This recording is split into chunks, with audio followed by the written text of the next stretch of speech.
This is an exciting and monumental day for educational freedom in this state, for public education in this state, for every child who will go through an Arizona classroom or be impacted by an Arizona teacher. This is a great day. As you know, I talked with most of you about a month ago. We've had some challenges, unfortunately, with the Department of Education. And the school choice community, the parents, the more than nearly 100,000 students who are involved in the Empowerment Scholarship Account Program, the ESA program, their parents are frustrated. Their parents are clamoring for someone to step in and provide them a sensible alternative to what we're seeing today. Someone who will enforce the laws as the legislature intended, someone who will preserve and protect the integrity of that program, and someone who will deliver real results, not just for those kids who choose and those families that choose to participate in our ESA program, but for every child, for every student that goes through one of our Arizona schools.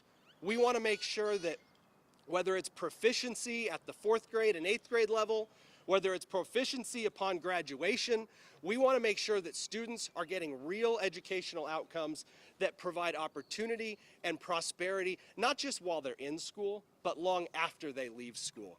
Now, I am very proud to tell you that this recruitment effort has been a team one. It has been parents, it has been myself, it has been members of the legislature, it has been lawmakers at every level of government, and we have identified an absolute all-star candidate.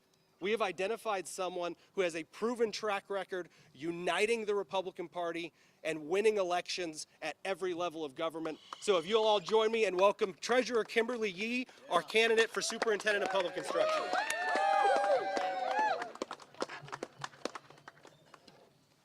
Good morning, everyone. Thank you for being here today. I'm Kimberly Yee, and today I am announcing that I am a candidate for State Superintendent of Public Instruction. Thank you. I was born and raised in Arizona and have been honored to represent our great state as state treasurer for the last 6.5 years. I have actively visited all of our wonderful 15 counties and have built strong relationships and partnerships in every corner of our great state. And as I meet with individuals and families, I've consistently found a shared, unifying vision for our state. Arizonans want their individual freedoms safeguarded. A secure border, safe neighborhoods, a strong economy, and a world-class education. As superintendent, I will be a statewide advocate alongside parents and families to build a stronger and higher achieving school system in Arizona. I will partner with parents to build this system that puts students first and creates a vocational pathway that prepares our next generation of workforce leaders for our future. We must protect and preserve educational opportunities for all, and I will work diligently to strengthen our school choice options so parents can always choose the educational environment best suited for their needs. I'll make sure that all children, no matter what their zip code, no matter what their income level is, will have the greatest opportunity to achieve success both in and out of the classroom. I am the proud daughter of a public school teacher who taught right here in Arizona for 38 years. She taught in our Title I schools right here in South Phoenix. I understand that teachers are the backbone of classrooms and need the support for institutional and foundational pathways. Teachers should not have to shop at garage sales for their supplies. Teachers should be valued and paid for their wonderful hard work and dedication in our classrooms. Education runs deep in my family, and that is why in my early career, I chose to dedicate my public policy focus on K through 12 and higher education. I have served in 2 gubernatorial administrations, managing education policy with a portfolio that covered everything from childcare to K through 12 grades, academic content standards, and post-secondary and vocational education. For years, I served right here in this building in the basement as an Arizona Senate Education Research Staff Analyst.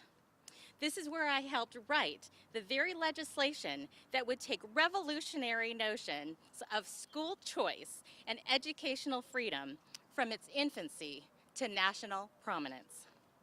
These innovations included in some of our nation's most popular educational empowerment policies like open enrollment, charter schools, and homeschools.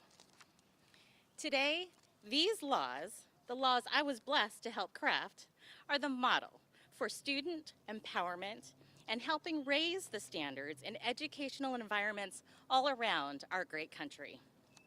As a member of the legislature, I was honored to serve as the chair of the Senate Education Committee, vice chair of the House Education Committee, and as a legislative member of the Arizona State Board for Charter Schools.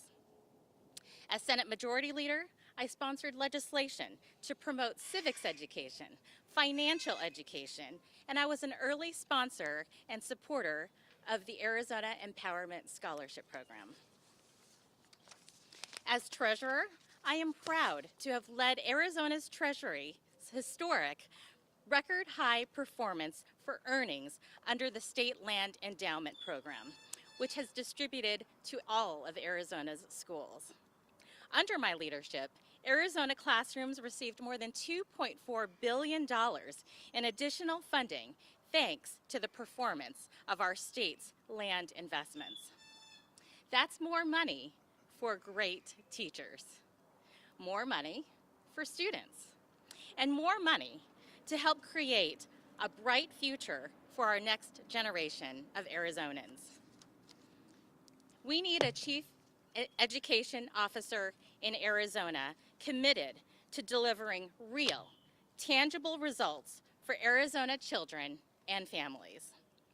Sadly, and for far too long, the leadership at the Arizona Department of Education has missed the mark, and our children and teachers are paying the price. I have a long-standing record fighting for Arizona families, children, and delivering real results. As the chair of the Senate Education Committee, I fought to protect children from woke ideology and the kind of big government overreach we're currently witnessing at the hands of our state superintendent. As treasurer, I delivered billions in historic new funding for Arizona classrooms. And as a mom, I have fought tirelessly to protect parents' rights to ensure every child is able to have the best education that best fits their unique needs. Our state's children and their families are too important to be left paying the price for petty political games and empty campaign rhetoric. Arizona children deserve a state superintendent who will deliver real results, and that includes someone who will fight to protect their educational freedom. I'm that candidate. I'm Kimberly Yee, and I'm running to be Arizona's next Superintendent of Public Instruction. Thank you. You may visit my website at kimberlyyee.com for more information. Kimberly, I guess I appreciate what you're saying, but what I have yet to hear is exactly what is it that Tom Horne is doing wrong or not doing that you think you should replace him. Give me some specifics. Lines like empty political rhetoric, all very nice. I've heard that for 50 years on the campaign trail. Tell me specifically what he's doing. Education needs to have a priority in this state, and it's been far too long that it has not had that leadership at that building on 15th Avenue and Jefferson. And so we are talking about a program for education that needs to hit every single corner of our great state. And so you take a look at any area, that is overseen by the Department of Education and the state superintendent. And there needs to be improvement in every single area. Let's start with student achievement. Student achievement has to increase. Post-COVID, we have seen individuals who are not even reporting to any type of school system. Where are they? We need to hold these children into classrooms, whether it is in their home, in a private school, in a public school, in a charter school. These are educational opportunities for their children, and we have yet to see children come back. We are missing children in the school system right now. Okay, but we're still down to the fact that, first of all, some of this is responsibility of the State Board of Ed, which serves that. But a lot of this seems to be,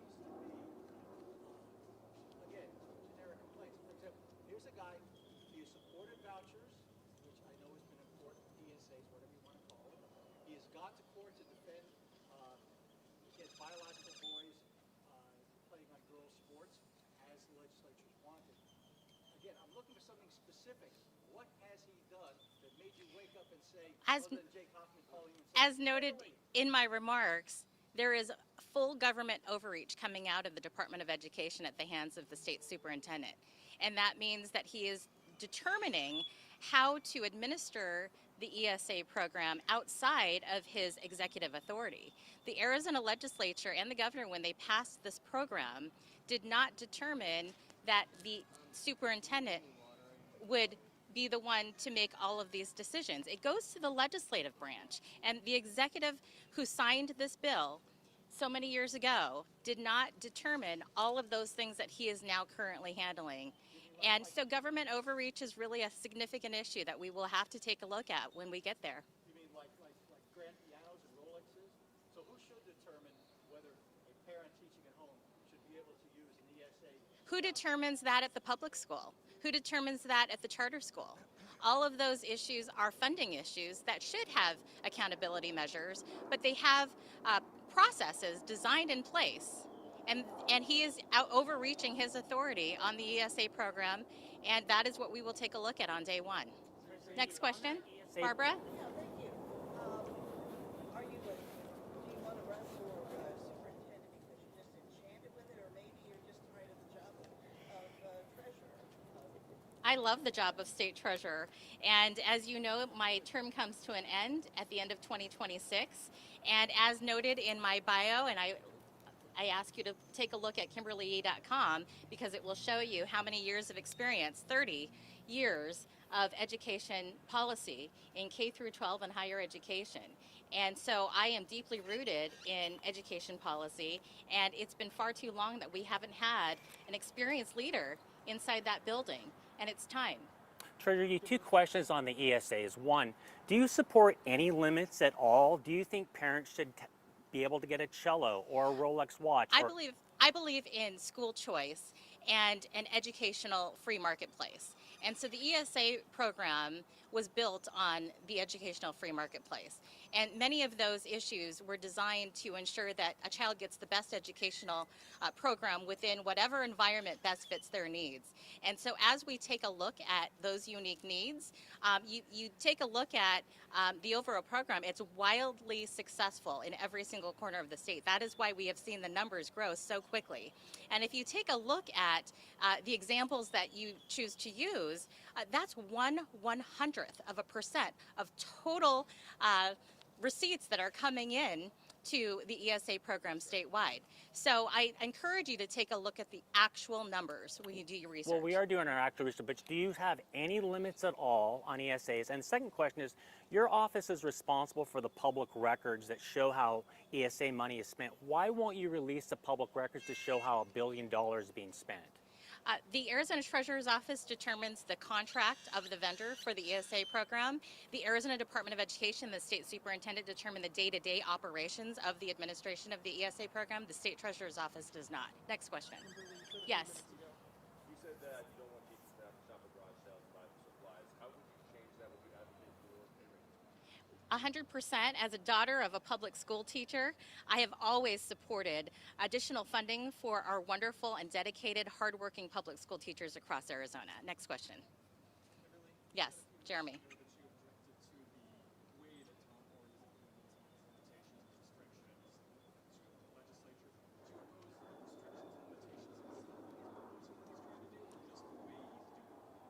I'm sorry, the last part I couldn't hear.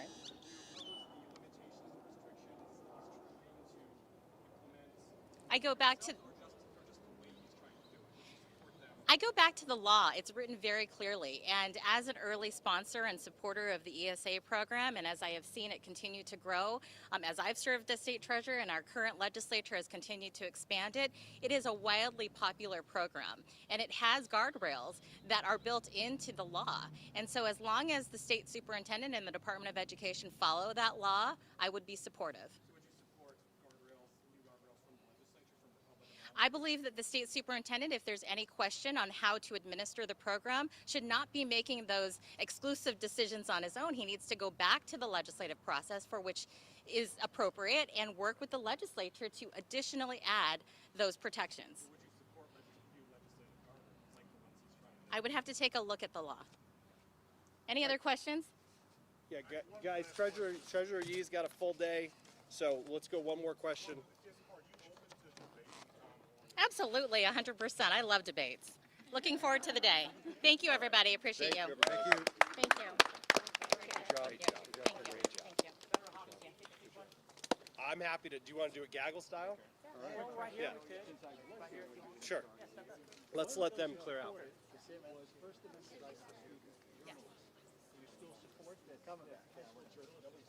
Last time you guys about tackled me afterwards, so.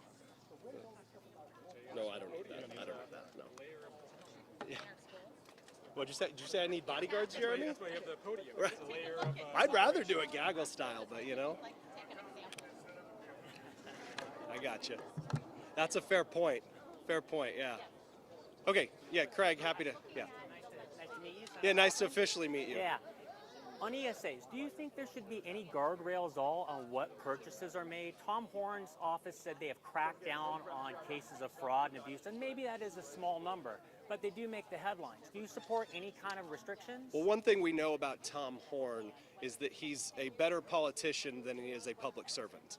And so the rhetoric of fraud and abuse is I'm sure playing on, you know, the Doge mentality in DC. That's campaign talking points, okay?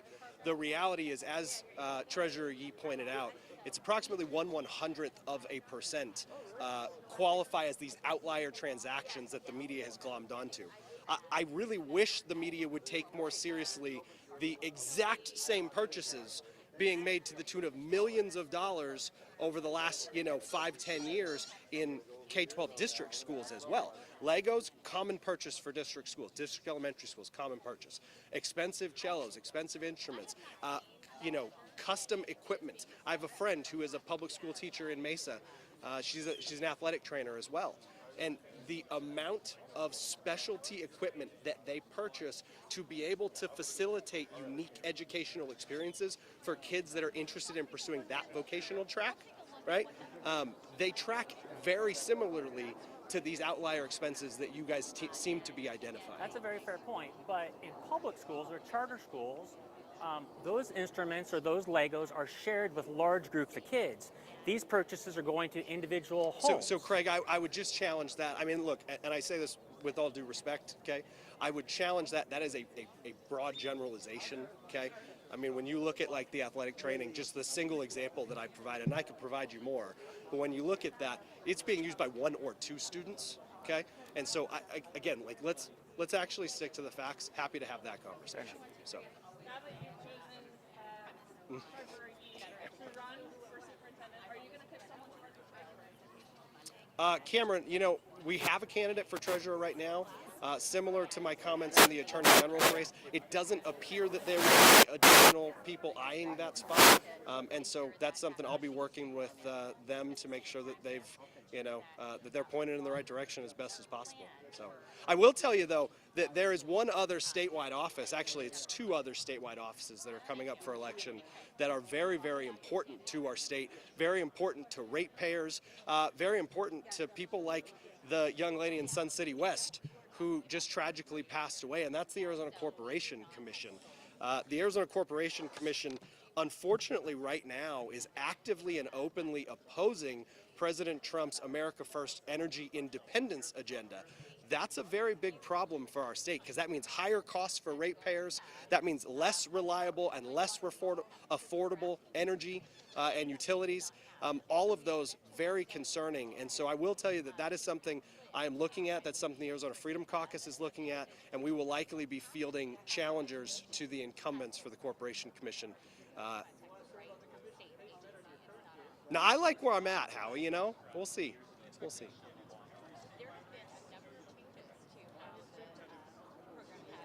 I think Paul's doing a fine job, Howie.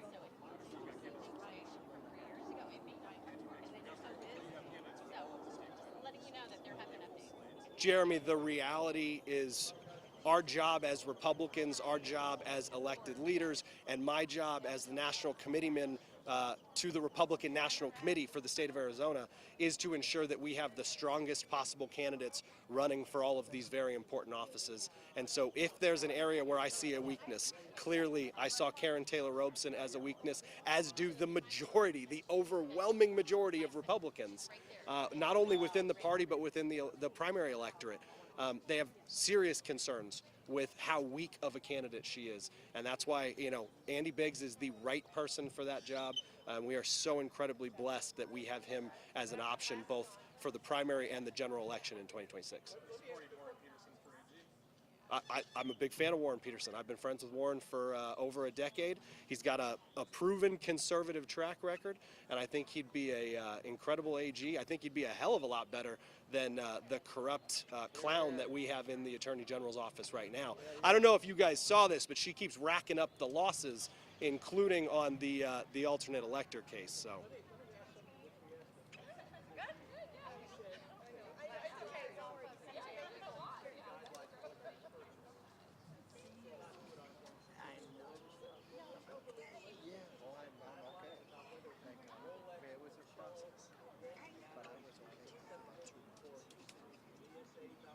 Howie, this is Politics 101. The legislative branch writes the laws, the executive branch implements the laws. What, as Treasurer Yee rightfully noted, what we're seeing is a broad overreach of that executive authority from the current superintendent. What we think should happen is he should follow the law. We gave limited authority. If he sees deficits in that scope of authority that we provided, he absolutely needs to come back to the legislature and convince at least a majority of the majority that there needs to be changes. I believe that when you put parents in charge of their children's education, they are absolutely the ones who know best. I believe that they want what's best for their kids. Howie, just like you maybe want what's best for your kids, like all of you want what's best for your kids. Parents know what's best for their kids. They know where and how their children will thrive and learn at the optimal level. And so I think that we should be focusing on the broad scope of how successful this program is, rather than honing in, as you know, our good friends over here at Channel 12 News like to do, on the 1/100th of 1% that are outliers. So, all right, I got one more.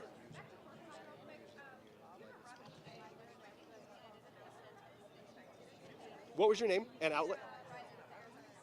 What was it? Oh, Kira. Hey, nice to. I think we've texted, but we've never actually met. Nice to meet you. I would expect it soon. I mean, I would expect in the next 2 weeks we should have some Corporation Commission candidates publicly announced.